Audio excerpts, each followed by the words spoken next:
Thank you much, everybody. It's an interesting topic for a biometric screening company to deliver, but in fact, screenings are not a product and health fairs don't work, so it really wasn't that tongue-in-cheek.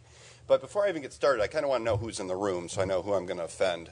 How many total population health management vendors or companies do we have? Okay, not many. Two or three? Okay, how many people who might purchase or use total population health management solutions? All right, that looks like the majority so far. And then how many healthcare providers do we have in the room? All right, that's good because I'm actually going to end a little early and ask you a few questions because there's something going on out there around your patients that I'm interested in understanding how it impacts your practice and how you handle them. So I'm going to put you on the spot a little bit later.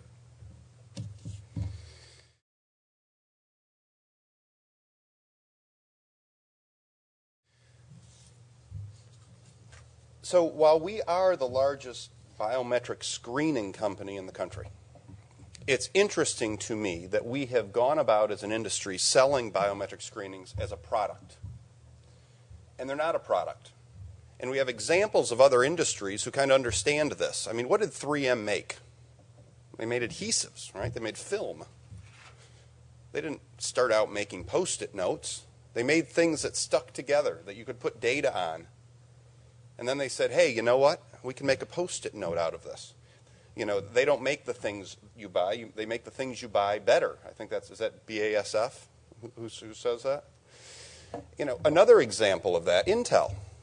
How many of you have a need to go out and buy an Intel microchip? What would you do with it if you bought it? What would you do with the 3M adhesive if you bought it the way it comes off the line? You wouldn't have a use for it. But yet in this industry that we're all a part of, we sell biometric screenings or health fairs as a standalone product.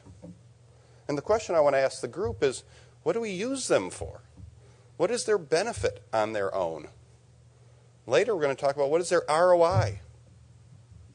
And I'm going to make the argument that biometric screening isn't a product. It's not a standalone event. It's the beginning of a health engagement process and a total health population management program. And that only when viewed in that lens does the thing take on value. Does the adhesive become a Post-it? Does the Intel chip become a computer? And I'm in a track called data, right, Fred? Right. So we're going to focus a little bit on data. And the data that you can gather from these types of activities when they're not done as a product, as a standalone event.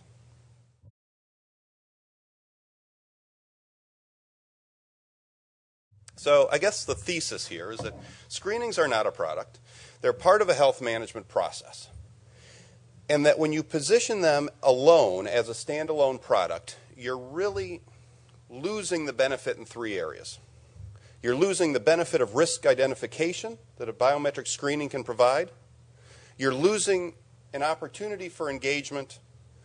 And you're missing out on profitability for those offering them. And more importantly, ROI for those organizations using them. So the argument here is that it's only when it's part of a larger program can you unlock the value of this data and make it worthwhile.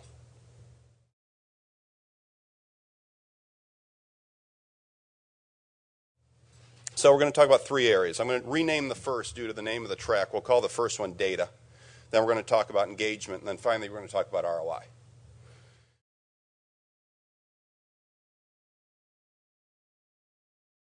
So this slide, you know, we entered this space 3 years ago, and I think I probably created this slide 3 years ago. And it's a view of our industry. Because where did we start, right? We started with PBM. And then PBM became DM. And then DM has become Total Population Health Management, thank goodness. And we've all moved left. We've said, yeah, it's great to manage the costs at the right end. But if we're going to bend the curve, if we're going to change trend, we obviously need to serve a total population. And that's a good thing. And I think we're all catching on to the importance of that. But as what were DM companies moved left, what did they do? They said, well, we got to have something for those well people, for those people at risk. So they started offering biometric screenings. We're going to go on site, and we're going to do a screening event, and we're going to call it a health fair, and now we have a wellness program. And then at the same time, wellness companies started popping up. And I bet if I went outside, I could throw a rock and hit at least 3 organizations that market biometric screenings as a product. And then all of a sudden we were filling the gap and we're now total population health. But we know that that's not the case.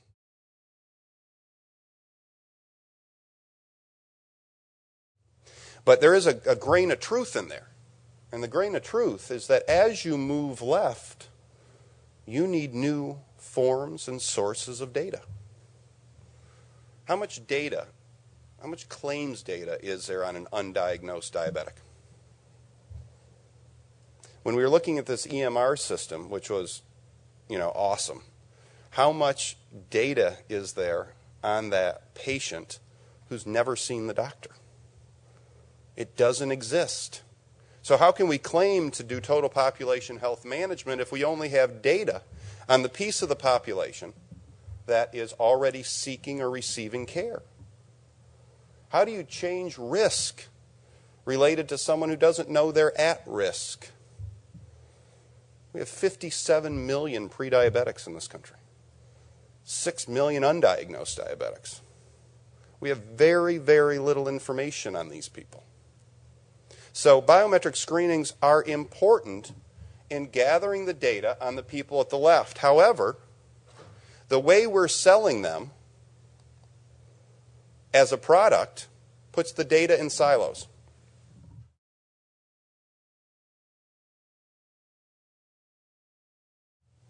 And we all might want to say that this isn't the case in our organization, but in almost every organization this is still the case. You've got claims data in one place, you've got HR data and HRA data in another place, and if you have screening data, it's somewhere else. We work on behalf of very, very large organizations who are still working through this silo.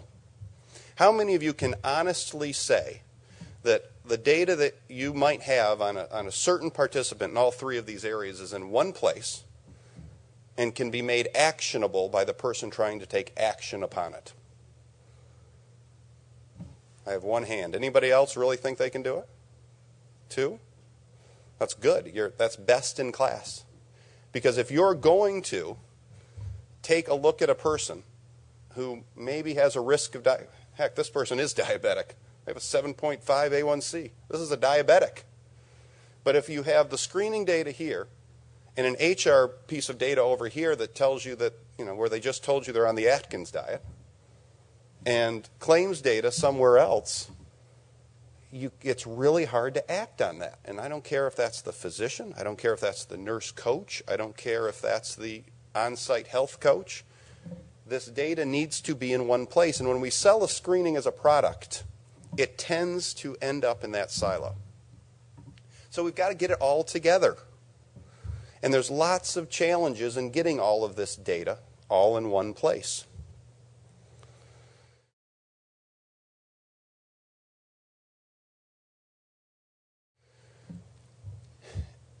This is one of the challenges. This is our industry today.